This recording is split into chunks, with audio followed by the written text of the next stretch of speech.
What would the Stoics say to an incel? I don't know. I don't know. I mean, it's hard to think about what that is because I think it's such a complicated. It's psychological and it's economic and it's the sort of radicalization of the internet. But I do think the Stoics would say like, look, uh, all the things that you don't like about the world, all the things you don't like about yourself, uh, being mad at other people about them, resenting them, lamenting them, it's not going to make it any better for you. And so, how do you focus on what you control here, on what you can do here? And I do think, at the core of Stoicism, although it has this reputation for being sort of resigned, the core of Stoicism is this strong sense of agency that you don't control a lot of what's happened before or in the future, but you control who you are right now, what you do in this moment. And the decision to be a responsible adult. Joan Didion famously said, you know, the decision to take responsibility for yourself and your own life is the source from which all self-respect springs. Facts. And Facts. totally. And the decision to go, this isn't my fault, but it's my problem. This sucks, but I don't want to live a sucky, shitty life.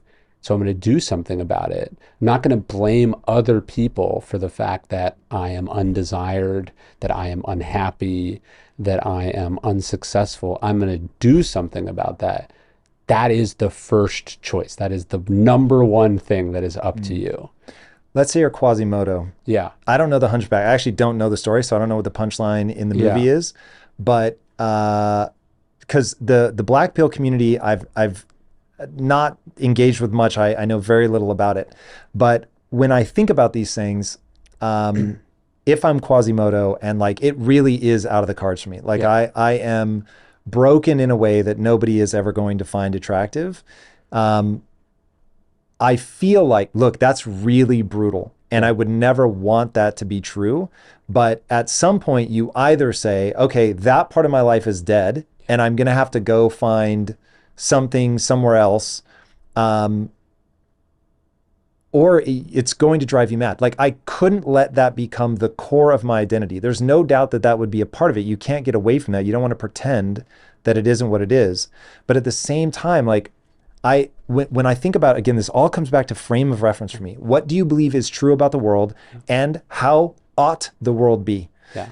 And I would say okay, what is in that moment? I'm not going to find a traditional relationship where physical attraction is the first thing that's going to lead me down that path. Yeah. But the world ought to be such that people fill that need for love and being loved with something, with some kind of contribution. Like, you need to go do something.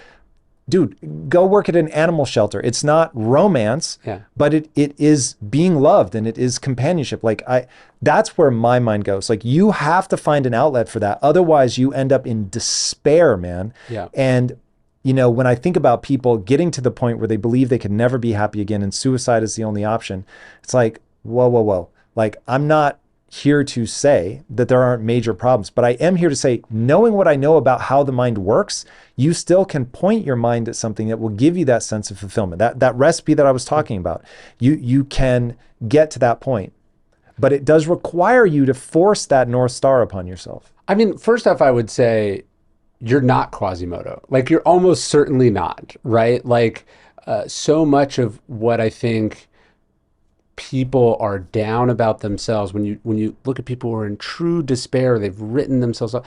There's ironically a kind of ego in it, right? It's this sense like imposter syndrome, right? Imposter syndrome at the root of it is incorrect in the sense that it presumes anyone is thinking about you at all, right? Nobody is thinking about you. Um, but there's this sense, I think, when you are down, when things are not working, when you're unhappy, that no one has ever felt the way that you've ever felt. No one has ever had it as hard as you have it, and that your situation is unique. And it's not. There's a great James Baldwin quote. He says, you think your suffering and your pain is so special and unique, and then you read, right? And then you realize you are opened up to a world in which people have had it so much worse than you, right? Um, have been dealt incredible hands of adversity and suffering and disfigurement and loss and pain. And those people got out of bed every morning and tried and worked on themselves. And even the people that you are jealous of, that you think have it so good, are often dealing with secret pain and baggage and loss. And so the decision to go, hey, I'm going to stop making this so much about me. I'm going to stop making this so much on what has happened or what I am worried is going to continue happening.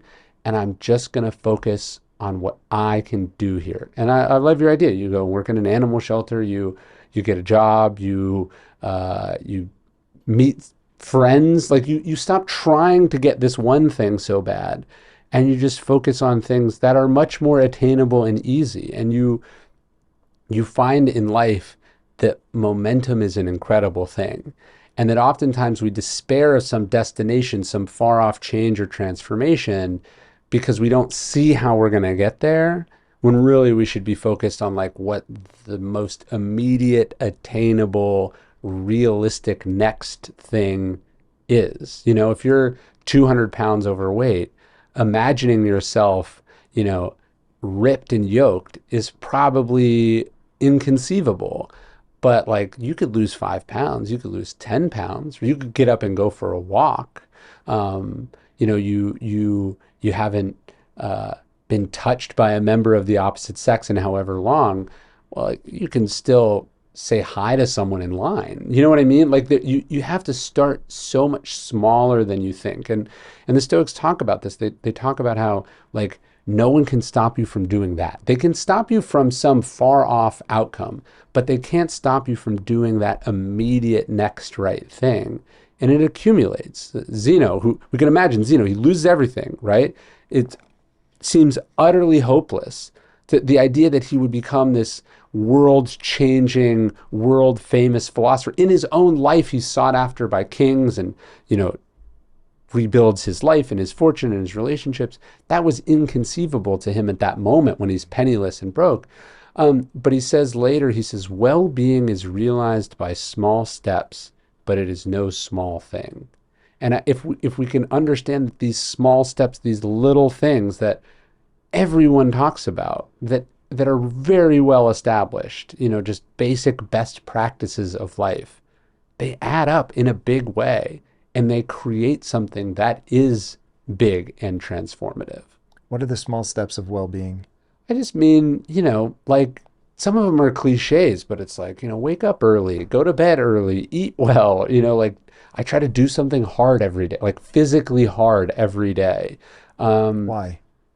because I like the challenge of it. And more importantly, I like being a person who has has a track record of doing hard things that I don't want to do. The Stoics talk about, they say, you know, we treat the body rigorously so that it's not disobedient to the mind. I want to cultivate the practice of I'm a person who pushes through hard stuff.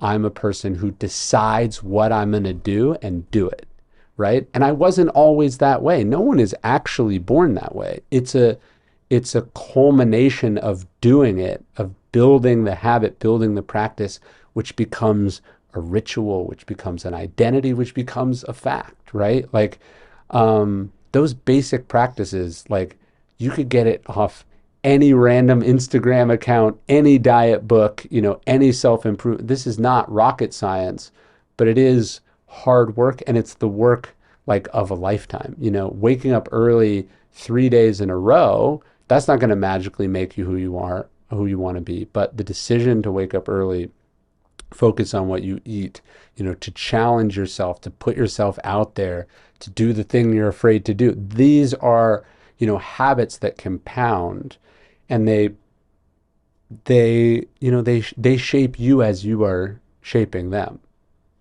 Yeah, this is why I want people to understand they're having a biological experience. So I want to remove all the sort of hoity-toity-ness of why one ought to do that. Hmm. The reality is there is shit in your brain that is messing with you, Yeah. and you are going to feel a profound sense of dis-ease if you don't do hard things. Yes. Like the reason you should do hard things is not because it makes you a better person. It is because there is a subroutine running in your brain that is saying you're a piece of shit because you don't do hard things. Now, I wish that that thing wasn't there. Your life would be much easier if you weren't being chased by a lion, that you could still be all right.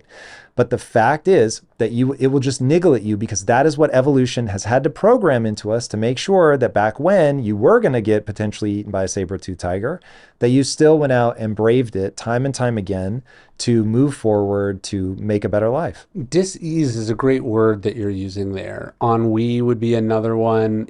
There is this sense, it's not just that you dislike yourself because you're not doing hard things, but you also have an anxiety or an insecurity because you know things could get worse. You know things could happen to you at any moment.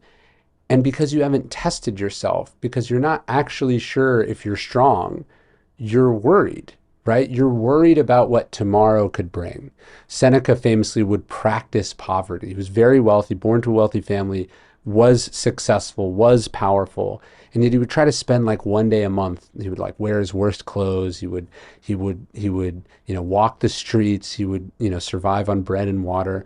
And his point, he said, the purpose of this practice was to be able to look at like abject poverty and go, this is what you feared, right? Like he could go through life taking risks because he wasn't concerned about his ability to handle a reversal of fortune, right?